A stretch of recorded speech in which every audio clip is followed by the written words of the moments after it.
amigos? Soy Guillermo Torres Quirós y esta videocolumna de esta ocasión pues es para hablar de algunos de los temas que están en la agenda política nacional. Hablaremos de qué ha pasado con el INSABIN, con algunas de las acciones de López Obrador, la utilización de la conferencia mañanera, la rifa del avión presidencial y ahora pues esta propuesta de regresar a los días feriados oficiales y no a aquellos puentes largos que traían beneficios a la economía del país.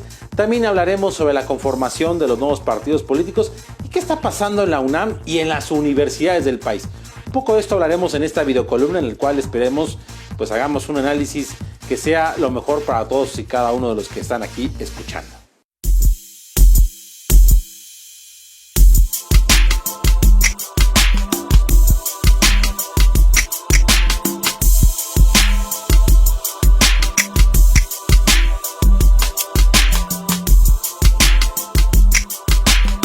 ¿Qué ha pasado con el INSABI?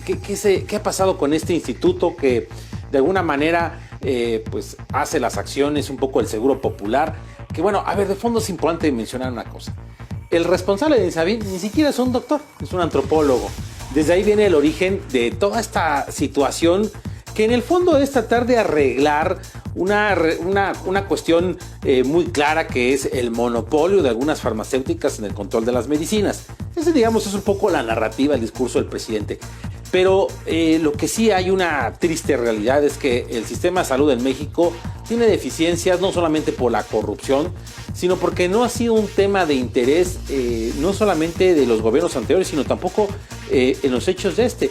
Porque si bien el presidente de repente anuncia que las medicinas serán gratuitas para todos, pues se olvida de que hay todo un aparato alrededor de todo el sistema de salud. Y es por eso que lo que parecía ya un acuerdo político, un arreglo que se dio por un lado con los gobernadores de origen priista, que se sumaron al acuerdo del INSABIN, pues habíamos visto cómo los gobernadores panistas pues iban avanzando en el diálogo. Parecía que hace unos días ya iban a firmar este acuerdo.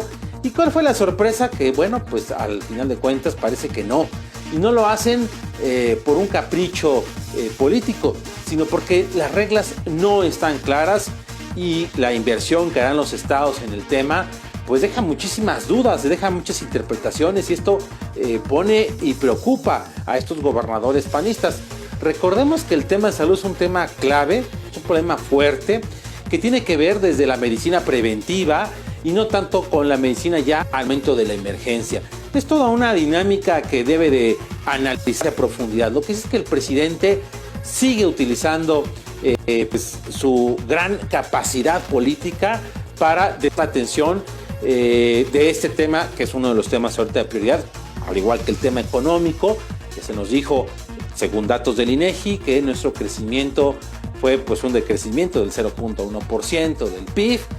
Ya sabemos que hay más de 36,000 homicidios dolosos y bueno, pues para eso la mañanera nos regala la rifa del avión presidencial y pues la nueva ocurrencia del presidente. Dice que los niños no saben por qué se hacen los puentes vacacionales y entonces que regresemos a festejar en el día exacto en el que se conmemoran los acontecimientos históricos de este país. Recordemos que hace unos años se hizo una reforma en el cual en algunos días feriados se recorría al lunes anterior al festejo para hacer un famoso puente largo y traer un beneficio a la economía turística. Y bueno, pues la realidad es que la costumbre sobre esta dinámica implementada en fechas como el 5 de febrero, que se conmemora la Constitución, el 21 de marzo, el natalicio de Benito Juárez, o el 20 de noviembre, aniversario de la Revolución Mexicana, pues bueno, ya no se festejan en su día, sino pues en el lunes anterior. Y López Obrador ha dicho que no, que regresémoslo al día feriado. Recordemos que López Obrador tiene una obsesión por la historia y bueno, será otra vez un tema recurrente en las sobremesas, en lugar de la preocupación por lo que realmente afecta a muchísimos mexicanos. Así que es un tema que hay que ponerle mucha atención, porque nadie pone en duda, el presidente sigue con una alta popularidad, pero bueno, pareciera que su gobierno va teniendo problemas sumamente fuertes y ahí lo vemos con este pleito, esta pelea encarnizada en las filas de su partido Morena, que bueno, está teniendo consecuencias cada vez más fuertes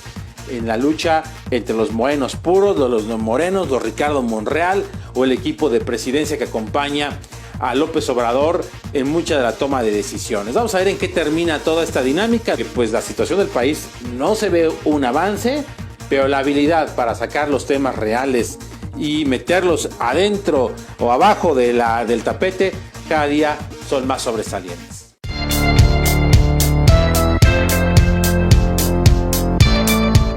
Vamos ahora a el tema de la conformación de los nuevos partidos políticos. Primero hay que recordarle a nuestros amigos que nos están escuchando que la conformación de nuevos partidos no se hace en el antojo de cada año, sino que hay una serie de reglas muy claras.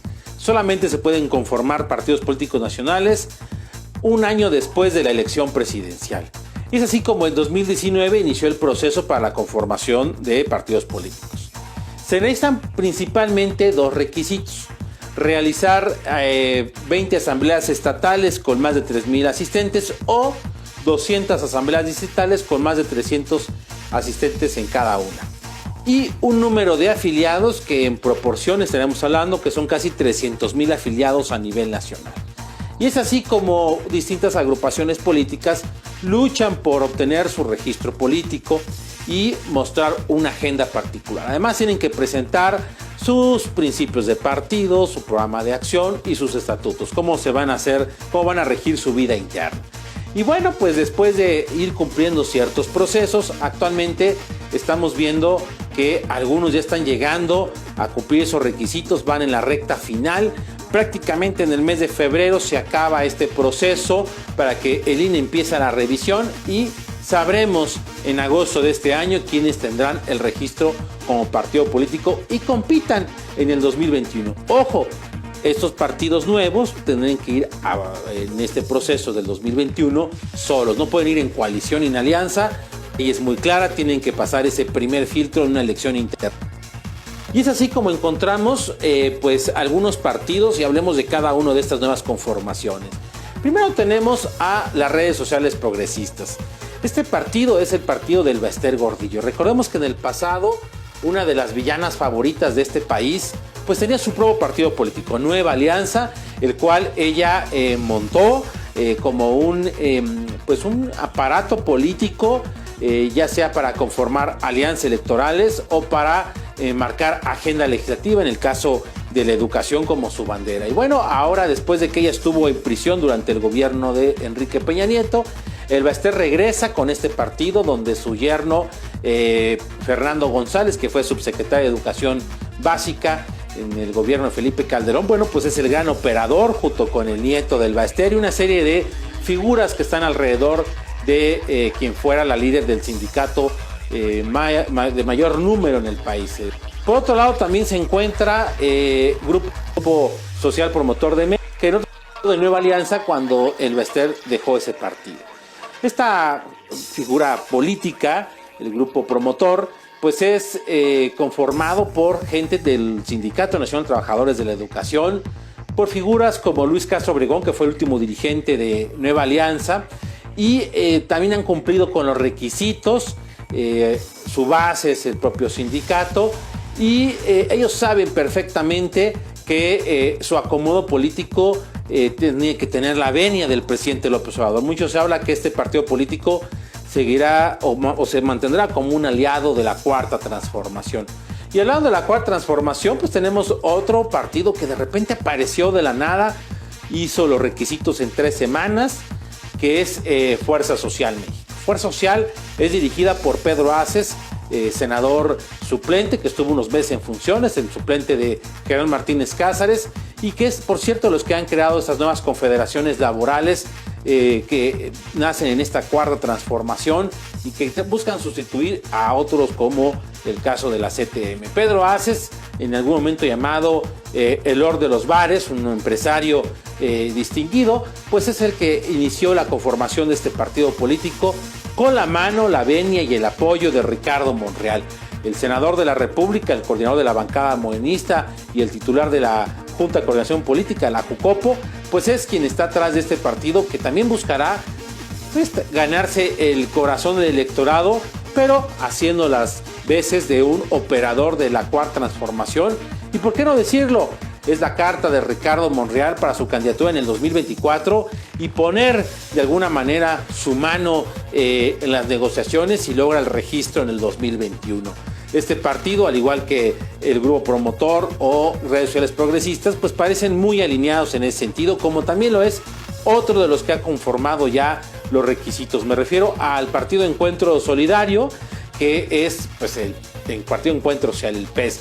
Este partido que nace bajo la denominación de, o conocida como el PES, cuyo origen son las bases de grupos cristianos, grupos evangélicos, que de alguna manera se terminaron agrupando para conformar un partido político, en un primer momento aliados de quien fue el secretario de Gobernación de Enrique Peña Nieto, de Miguel Ángel Osorio Chong, y después aliados de López Obrador en el 2018. El Partido Encuentro Solidario, que antes era el PES, no obtuvo su registro en el proceso del 2018, se quedó muy cerca de obtenerlo. Aún así tiene una representación en la Cámara de Diputados, tiene casi 30 diputados, tiene 4 senadores de la República y es pues una agrupación política con una agenda muy determinada que pues acompaña al presidente. Su líder pues sigue siendo su líder moral, Hugo Eric Flores, quien es el superdelegado de la administración de la 4T en el estado de Morelos. Y bueno, pues este partido ya lo es compañero de jugadas de Morena, pues si logra su registro y su ratificación, pues seguirá siendo un aliado de la 4T. Y el único de los partidos o de los que buscan ser partidos políticos que tiene pues cierta, digamos, oposición a la Cuarta Transformación es México Libre. México Libre, esta agrupación conformada por Margarita Zavala, quien fuera candidata independiente a la presidencia de la República en 2018 y que terminó bajándose de la candidatura, pareja presidencial de origen panista. Bueno, pues ha hecho está haciendo su intento por conformar una nueva forma política que, pues, la lógica nos dice buscará restarle votos a el PAN. Se han denominado un partido de centro derecha, liberales en el tema económico. Y bueno, pues nadie pone en duda que el expresidente Felipe Calderón se ha convertido en una de las voces más críticas de la oposición al gobierno actual.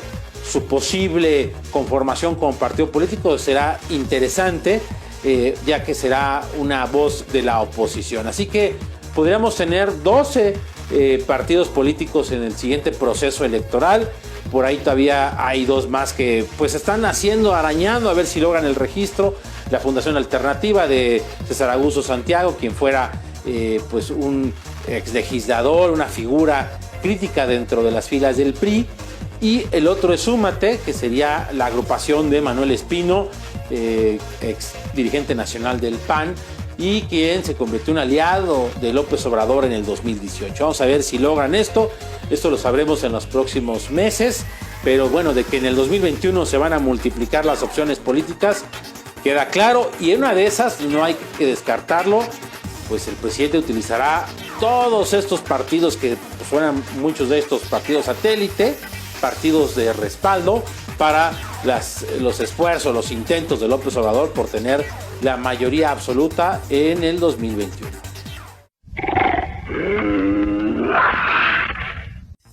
Y bueno, ¿qué está pasando en la UNAM? ¿Qué está pasando con estos ataques, esta toma de instalaciones, con esta presencia que vemos cada vez más clara de grupos de choque, algunos grupos anarquistas, algunos con banderas muy claras, la bandera de la lucha contra la violencia de género, el caso de las feministas, las de las pañoletas verdes? Bueno, ¿qué está pasando en la UNAM? ¿Por qué vemos casos como el de la Prepa 9 o la Facultad de Filosofía tomada hace tiempo? Bueno, pues la UNAM siempre ha sido un foco interesante, un punto de reunión de distintas voces, pero también lo ha sido de estos grupos opositores al sistema en general. Y bueno, hace unos meses Enrique Graue se reeligió como rector de la UNAM. Un poco se decía que había mucha negociación política alrededor de la universidad más importante de este país. Y bueno, la UNAM nunca ha estado exenta de la presencia de estos grupos. Recordemos en su momento pues el Consejo General de Huelga del 99, cuando se paralizaron casi por un año los estudios con todo el CGH, con figuras como el Mosh o el Gato Benítez, que bueno, de alguna manera terminaron con la entrada de la Policía Federal Preventiva a las instalaciones de la UNAM y todo lo que resultó ahí. Y bueno, pues sí hay muchos intereses alrededor de la UNAM. Pareciera que en el fondo es destituir a Enrique Graue, es lo que quería, que aprovechan ciertas lagunas o ciertas pues naturalidades que tiene la UNAM. Y a esto se suma que pues siempre habrá un interés por tener el control de esta importante casa de estudios, el control que tiene y lo que representa la propia rectoría. Esa posición es una posición clave en muchos sentidos. Quien ocupa la rectoría se convierte en un actor político, aunque no lo quiera hacer. Recordemos que los últimos rectores pues, están inmersos en la grilla del país. Un José Narro, que incluso buscó la presidencia de la República por el PRI, o Juan Ramón de la Fuente, que actualmente es el representante de México ante la ONU. Bueno, pues la UNAM tiene el peso y estos grupos buscan estabilizarlo. Se agarran de una bandera, se agarran de un tema que nadie pone en discusión, empiezan a contaminarlo y tratan, 20 encapuchados, de tomar las instalaciones de cierta facultad, de cierta escuela.